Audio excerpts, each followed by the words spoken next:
Hello, what's going on, everyone? In today's video, I'm going to give you the answer for this question, and the question is: which US military base hosts the greatest number of active duty personnel?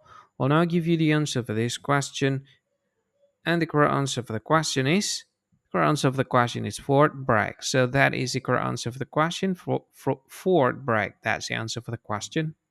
That's the answer, though.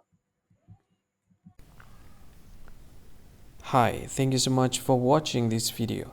If you find this video is very useful, you can help this channel to grow by subscribing this channel. Please this subscribe button and don't forget to like this video. And if you find this video is not really good, or you don't really like this video, or you kind of feel that it's a little bit offensive or something like that, you can click this one, dislike button. You can do that anyway.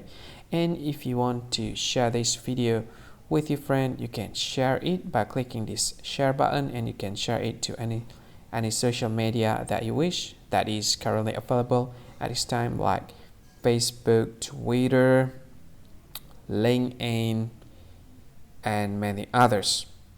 Right?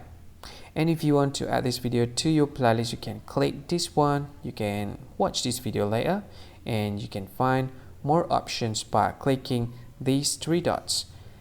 And yeah, don't forget to subscribe. I think that's all of it. Thank you so much for watching this video, and see you again in another video. Bye bye. See you again.